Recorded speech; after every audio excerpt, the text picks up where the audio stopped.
Leiamos a palavra de Deus no Evangelho de Lucas, capítulo 2, versículo 21 ao versículo 35. Lucas 2, 21 a 35. Vamos colocar-nos em pé para a leitura.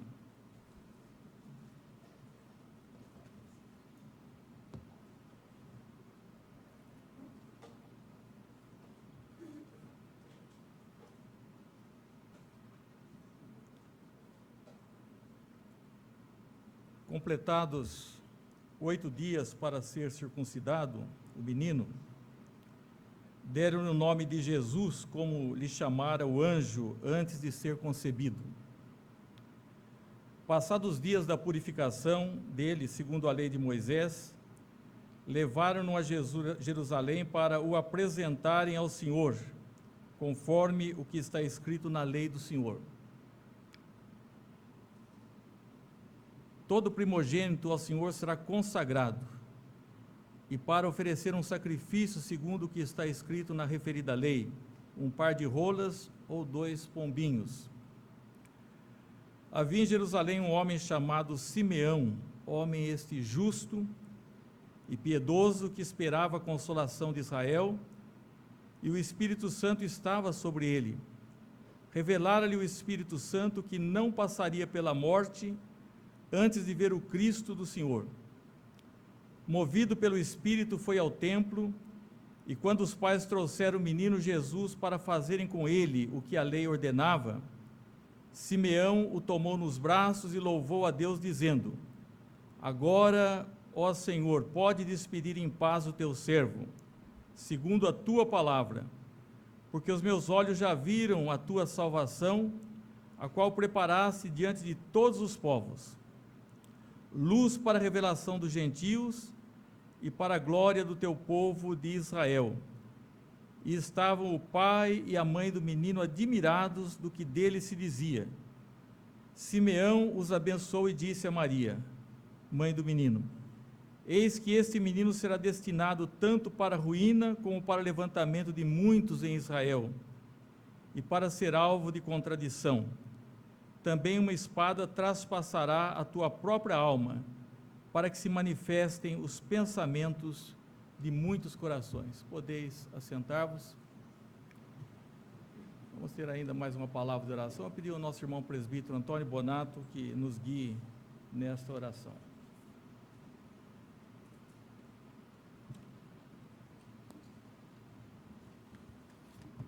Senhor Deus e Pai, nós te agradecemos pelas bênçãos, pela bênção deste momento, quando participamos do culto, que só a Ti é devido. Agradecemos pela leitura da Tua palavra, pedimos que abençoe o Teu servo e abra os nossos corações para receber a instrução que o Senhor tem para nós nesta noite. Nós pedimos e agradecemos em nome de Jesus. Amém.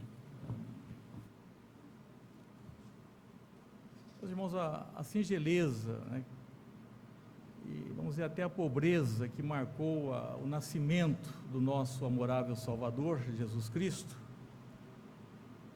mas na verdade ele foi honrado por anjos, e também quando apresentado no templo, como qualquer outra criança nascida em pecado, ele sem pecado, mas como qualquer outra criança ali sendo apresentado, sem nenhuma pompa, mas ele foi honrado por Simeão e Ana.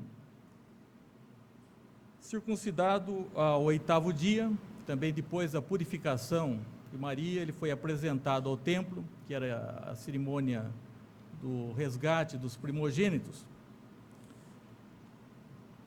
E nós percebemos aqui que essas cerimônias do Antigo Testamento, um pouco diferentes para nós, quer nos dizer que os nossos filhos não pertencem a nós mesmos, eles pertencem ao Senhor, eles pertencem a Deus. Muitos de nós já aprendeu isso, não é?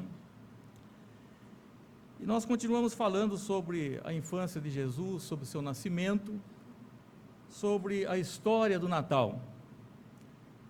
E como foi o último Natal na sua família, você ainda se emociona quando chega essa época do Natal, ou o Natal em família? A família estava unida. E qual foi o ápice da comemoração no ano passado? O que marcou realmente o Natal no último ano? Aquela celebração. E desde aquele Natal você tem se dedicado mais a Deus, tem sido mais consagrado. Mas essa é uma época bonita e muito importante para que toda a cristandade, é uma das festas mais universais que temos, para refletirmos algumas coisas importantes. E hoje nós vamos falar brevemente sobre um sonho realizado. Um sonho realizado.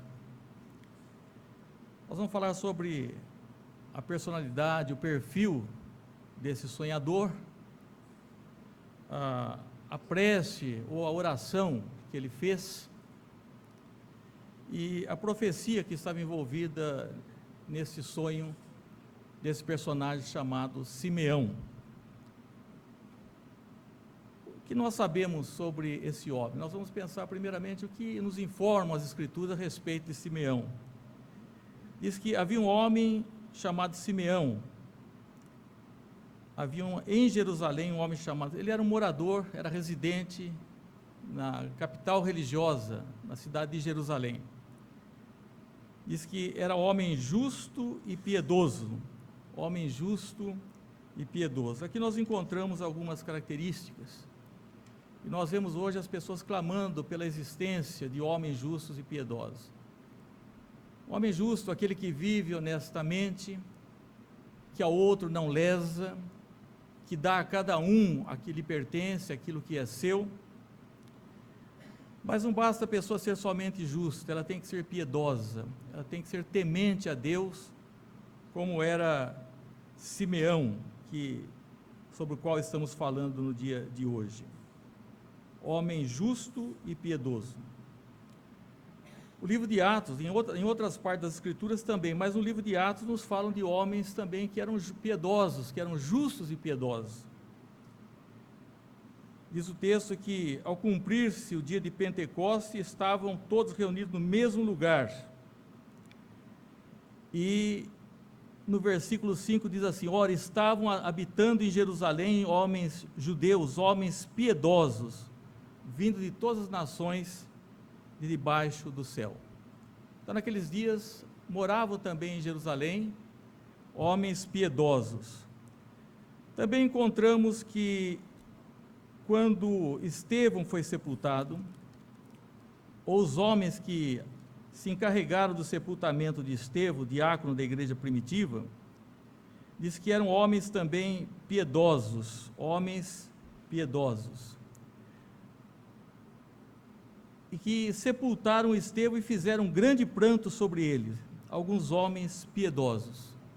E nós vamos encontrando assim, principalmente no livro de Atos, a respeito de um centurião chamado Cornélio. Diz que morava em Cesareia um homem de nome Cornélio, centurião da corte chamada italiana, piedoso e temente a Deus, homem piedoso e temente a Deus. Encontramos também uma pessoa que ora pelo apóstolo São Paulo, ainda no livro de Atos, chamado Ananias, que as Escrituras também nos diz que ele era um homem piedoso. Diz: um homem chamado Ananias, piedoso conforme a lei, tendo bom testemunho de todos os judeus que ali moravam. E se nós formos assim, nós vamos encontrar relatos de pessoas que eram piedosas, pessoas que eram tementes a Deus. E quando da apresentação de Jesus Cristo, quando criança no templo, ali havia também um homem piedoso, um homem chamado Simeão. Diz o texto também que esse homem, ele era guiado pelo Espírito Santo. Revelaram-lhe o Espírito Santo que não passaria pela morte antes de ver o Cristo, o Senhor. Era um homem que não somente tinha um espírito de santidade, mas também de profecia nesse caso. E foi sussurrado ao seu ouvido por Deus uma gloriosa promessa, que não passaria pela morte sem ver o Cristo, sem ver o Cristo. Diz o texto que ele esperava também pela consolação de Israel. O Cristo, ele é o autor da consolação e ele mesmo é o nosso consolo, ele é também o nosso consolador. Antes de enviar o Espírito, disse: eu vos enviarei outro consolador. Ele era um consolador que estava fisicamente com os seus, e depois mandaria também o Espírito Santo, o Consolador. Essa nação que vivia um estado miserável, subjugada, esperava por novos dias, por uma nova realidade, e esse homem tinha essa promessa e essa esperança, embora já sendo uma pessoa idosa. E diz o texto que ele, movido pelo Espírito Santo, ele foi ao templo. Movido pelo Espírito Santo, ele foi ao templo. Meus irmãos, eu creio que é muito importante nós irmos ao templo. Nós conversamos com algumas pessoas hoje, e elas dizem que não há necessidade de nós reunirmos num templo, né? Que nós podemos reunir em outros lugares, ou que Deus está presente quando oramos a Ele individualmente. Isso é verdade também, mas nós vemos que Jesus, ele foi ao templo. Ele foi levado primeiramente pelos seus pais, quando pequeno, e também com a idade de 12 anos, os pais se descuidaram. Inclusive a mãe de Jesus disse: o que nos fizesse? Mas na verdade não foi Jesus quem fez, foram os pais que andaram o caminho de um dia, e eles acho que tinham tanta confiança nele, e achou que estava entre parentes, e Jesus deu uma resposta muito interessante, disse que competia a ele, que convinha a ele estar na casa do Pai, e ele estava lá entre os doutores, estava no templo. Nós o vemos em inúmeras oportunidades no templo, quando expulsou os vendilhões do templo, e é importante nós participarmos, nós estarmos realmente numa casa que é separada para esse mistério, e é um lugar muito importante. Algumas pessoas têm dito que nós deveríamos cancelar, né, os trabalhos do domingo de Natal, porque naturalmente muitas mães, muitas mulheres estarão ocupadas, nos seus afazeres, e não tem, para muitos isso não tem importância, porque não viriam mesmo. Muitos já não têm mais aquele prazer da escola dominical, que eu reputo de maior importância para o nosso crescimento espiritual, não só para crianças, mas para todos nós. Isso durante toda a nossa vida, nós temos que estar remindo o tempo e aproveitando para o estudo das Escrituras, e a escola dominical é de muita importância. Os irmãos sabem o meu pensamento a esse respeito, e que nós não vamos cancelar os trabalhos no dia de Natal, e nem no dia de ano, não só porque é Natal, mas é porque é o dia do Senhor, né? Coincide este ano num domingo, Então Jesus, ele esteve no templo muitas vezes, e quando pequeno ele foi levado ao templo, e nós não diríamos coincidentemente, não, mas é uma ação do Espírito de Deus. Diz que esse casal, que com certeza eram frequentes também ao templo, Ana, que era profetisa, e Simeão, diz que ele, movido pelo Espírito Santo, ele foi ao templo. É muito bom nós irmos ao templo, mas irmos com esse espírito, não de entretenimento, mas de adoração, não para sermos críticos, mas para buscarmos e exaltarmos o nosso Deus. E eles, movidos, foram então ao templo, e nós encontramos aí que ele já tem essa percepção dada por Deus, que aquele menino que está ali no templo é o Senhor Jesus. Então, o que fez Simeão? Simeão o tomou nos braços, isso é, pegou aquela criança e trouxe bem junto do coração. Nós gostamos de abraçar os nossos filhos sempre, quando pequenos então, Tem alguns até que amassam um pouco a criança, mas Simeão, ele viu ali uma oportunidade de pegar aquela criança e trouxe bem próximo, o coração, e ele louvou a Deus.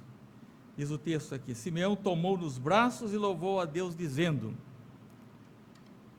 agora, Senhor, pode despedir em paz o teu servo, porque os meus olhos já viram a tua salvação, a qual preparaste diante de todos os povos, luz para a revelação dos gentios e para a glória do teu povo de Israel. Então nós vimos alguns traços dessa personalidade, morador de Jerusalém, homem justo, homem piedoso, homem cheio do Espírito Santo, e movido por esse Espírito que o dirigia, ele chega ao templo, então toma o menino em seus braços e faz uma oração que se tornou uma das mais belas e conhecidas, é o Nunc Dimittis da cristandade. Meus irmãos, um dia nós vamos ser abraçados por Cristo também, né? Aqueles braços amorosos que se abriram na cruz, nós cremos que um dia também seremos abraçados pelo nosso Senhor. Disse: podes agora despedir o teu servo. O que significa despedir o teu servo? Quer dizer, ele pode fechar os meus olhos, não preciso ver mais nada nesse mundo, todas essas coisas, porque eu já vi, ele já era com certeza idoso, eu já vi aquilo que muitos desejaram ver e não viram.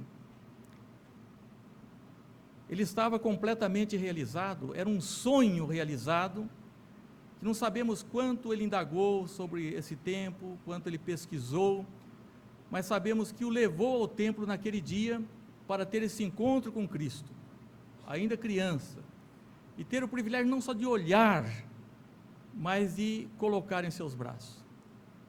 Isso é um sonho extraordinário, meus irmãos, e é uma honra. Ele disse: agora pode despedir o teu servo. Isso pode despedir, quer dizer partida. É quando a alma se separa do corpo, do mundo dos sentidos, né, para o mundo dos espíritos. E sem um encontro com Cristo, nós não devemos falar realmente que nós devemos ser despedidos, nós não devemos partir antes de sermos despedidos, antes de ter um encontro com Cristo. O apóstolo São Paulo, ele usa esse termo partida: eu prefiro partir e estar com Cristo, que me é incomparavelmente melhor. Ele diz: mas de ambos os lados eu estou em aperto. Esse desejo era legítimo, mas ele sentia, diz: mas por vossa causa, por vós, é necessário ainda que eu permaneça na carne. Porque ele tinha um cuidado com aquelas pessoas que estavam sob a sua direção, sob o seu pastoreio. Então, nós não devemos também desejarmos partir antes que nós possamos completar o nosso trabalho, ou uma etapa das nossas vidas. E Simeão entendeu que agora ele podia partir. Agora eu posso partir, porque eu estou realmente em paz, porque os meus olhos viram a tua salvação. Meus irmãos, aquelas pessoas que estão abraçadas com Cristo e que têm a salvação diante de si, são tidos como coitados diante desse mundo. Mas eu posso dizer com toda segurança, e também aqueles irmãos mais experientes podem dizer, que somente essas pessoas que tiveram o encontro com Cristo podem dizer: agora despede em paz o teu servo. Essas pessoas podem dizer adeus aos seus amigos, pode dizer adeus aos seus parentes, pode dizer adeus aos trabalhos, pode dizer ao templo onde se congregaram durante muito tempo, onde louvaram a Deus, onde participaram. E a morte de um cristão, ela é plena de consolo. É triste como a dos outros. Quando Estevão foi morto, houve pranto, mas há consolo também. Há consolo para a família, há consolo para a igreja, para os irmãos, mas somente aqueles que tiveram esse encontro com Cristo podem encarar realmente a morte dessa maneira. O contrário é uma grande tragédia. Eu não vou falar de tragédia, nós já temos muitas, mas a maior tragédia que possa acontecer é alguém partir desse mundo sem ter um encontro com Cristo. Isso é o pior que possa, na verdade, acontecer. E Simeão, talvez fosse aquilo que faltasse para ele, né? Era a concretização dos seus sonhos. Porque às vezes a pessoa vai envelhecendo e ela tem alguns sonhos, diferentes, é claro, Ela fala: eu não gostaria de morrer sem ver alguma coisa na vida do meu filho, do meu cônjuge, da minha igreja. Na igreja onde eu fui pastor anteriormente, foi feito um templo na época, hoje talvez tenha melhores condições, com muito sacrifício. E havia um senhor idoso, e ele orava com o coração aberto. E ele pedia a Deus que ele não gostaria de morrer antes que o templo fosse concluído. Era o desejo dele, né? Felizmente ele pôde ver, né? Mas há outros sonhos, diferentes, legítimos. E Simeão, então, nós podemos dizer que ele realizou o seu grande sonho. Ele tomou o menino nos seus braços, o menino Jesus. E ele louva a Deus e faz essa oração. Nessa oração nós encontramos aqui, irmãos, muitas coisas importantes. Ele diz: porque os meus olhos viram a tua salvação. Ele está falando de salvação. O nascimento de Cristo tem a ver com salvação. Nós somos contrários a outras manifestações culturais, mas o cerne, né? É por isso que eu perguntei como foi o último Natal na sua família. Diz: a qual já preparasse diante de todos os povos. A soberania de Deus na preparação da vinda de Cristo. Ele como luz de revelação para os gentios e para a glória do teu povo Israel. Jesus era a luz, não era para ser uma vela apenas no castiçal dos judeus, mas é para ser a luz do mundo. Ele disse: eu sou a luz do mundo. E foi dito que o povo que andava em grandes trevas viu uma luz, resplandeceu-lhes a luz do Evangelho. Perante a face de todos os povos, para ser uma luz. E para a igreja, o teu povo Israel, honra para os verdadeiros israelitas, que na época eram remanescente, era relíquia, já eram poucos, não? Mas muitos morreram nessa esperança da vinda de Cristo.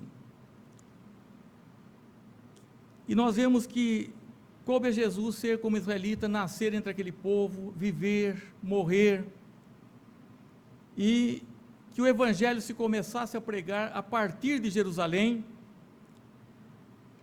E daí nós encontramos um só rebanho, um só povo. Nós temos um só Salvador e temos um só povo. Nós não temos dois povos de Deus. Nós temos um Salvador e um só povo. O verdadeiro Israel de Deus. E Jesus Cristo então vem e ele diz, ele louvou a Deus. Mas algumas coisas encontramos também além dessa oração, que os pais, o pai e a mãe do menino estavam admirados do que se dizia. Não é para menos, não é? Nascimento, os anjos anunciando, agora esse homem sério ali, louvando a Deus e dizendo agora profecias muito importantes a respeito do menino.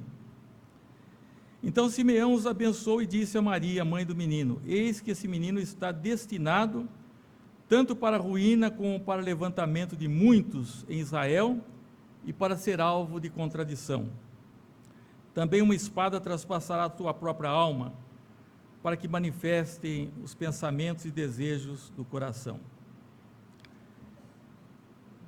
Esse menino seria um obstáculo para muitos, e isso foi cumprido na vida de Cristo, no seu ministério, no seu julgamento, e uma espada transpassaria a sua alma, foi dito a Maria.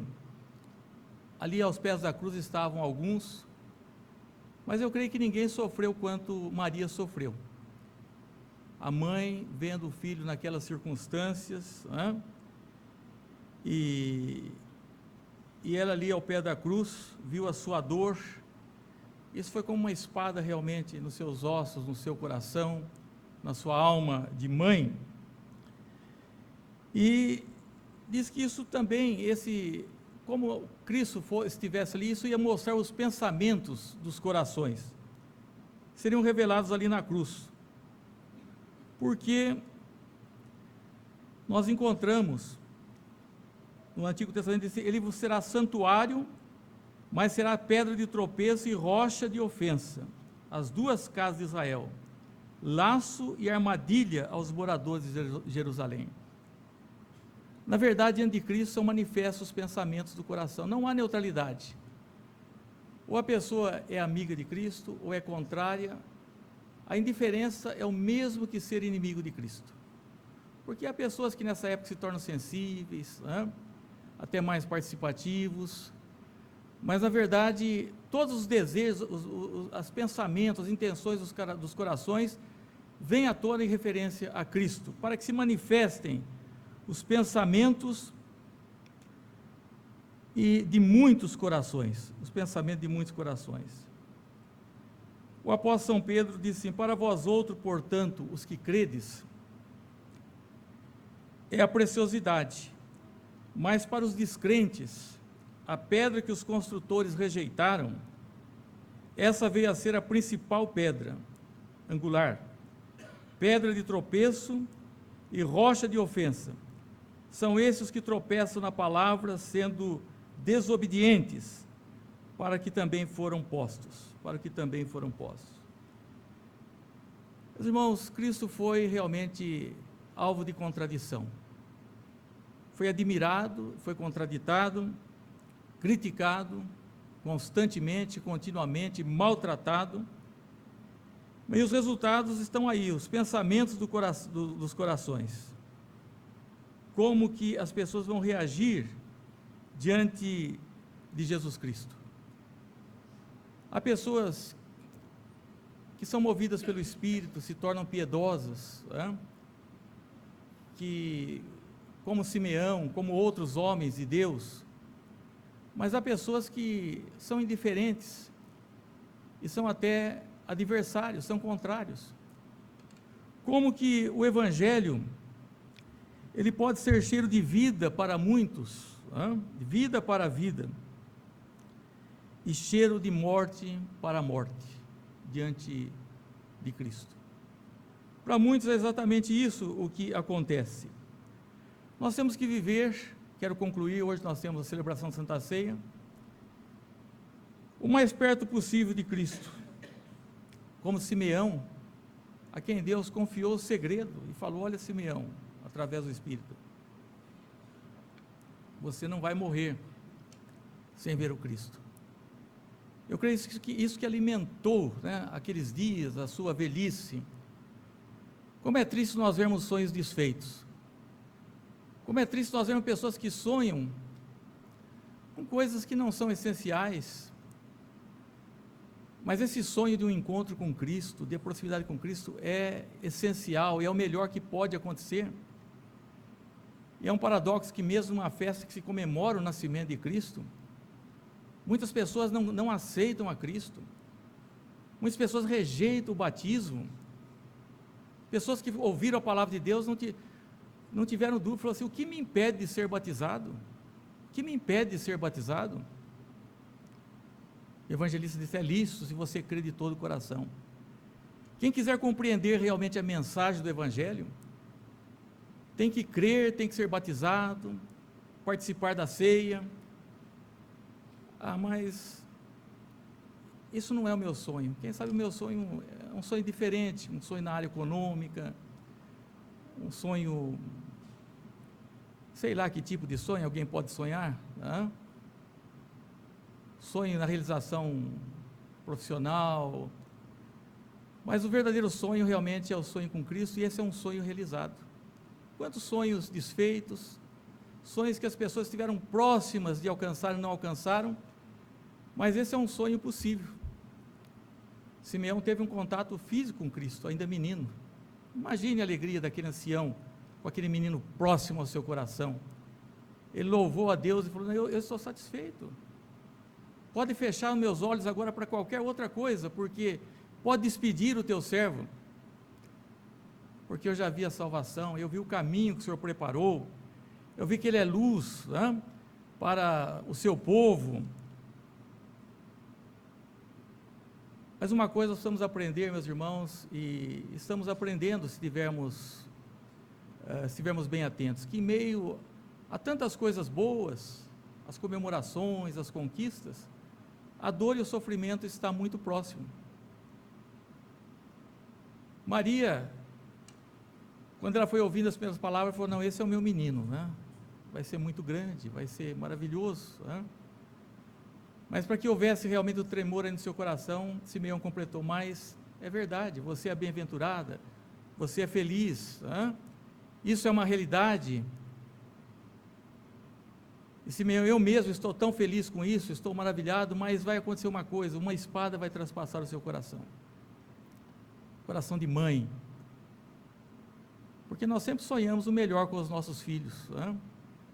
Mas quaisquer situações que nós vivamos, nós temos que estar preparados. Isso faz parte da vida, das dificuldades próprias da nossa natureza decaída, da nossa existência.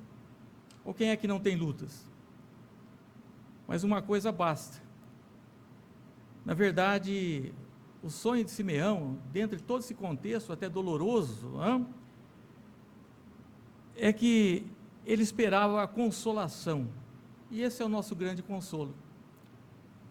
Não é outro senão o próprio Cristo, que é na verdade o presente, que muitas pessoas estão pensando em dar e receber presentes.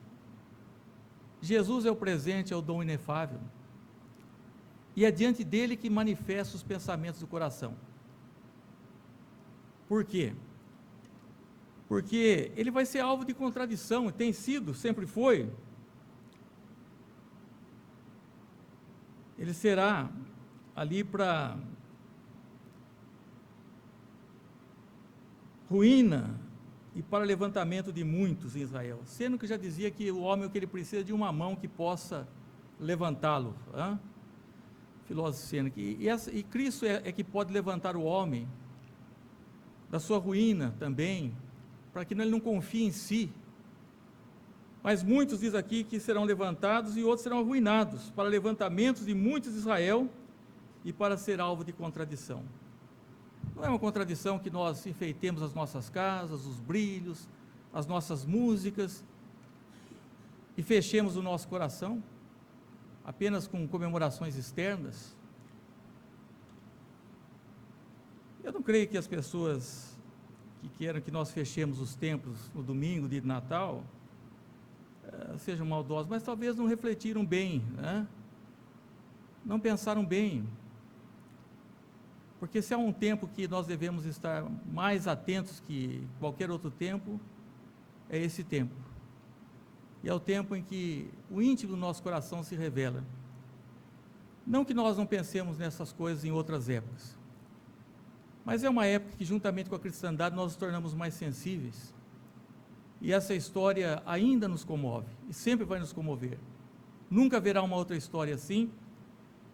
E pense como foi o Natal no ano passado. Como é que estava a sua família? Como foi comemorado? O que aconteceu naquele tempo? Será que vai suceder a mesma coisa nesse ano, anos após anos? Quanto tempo? Vamos deixar que o Espírito habite em nós, como Simeão, que disse: eu já encontrei o que eu precisava encontrar, eu vi a salvação. Eu vi o que o Senhor preparou para os povos, a luz, a verdadeira luz que alumia o nosso caminho, a nossa existência. Meus irmãos, que Deus os abençoe e que o Espírito possa agir no nosso coração, tornando-nos também pessoas piedosas. Amém.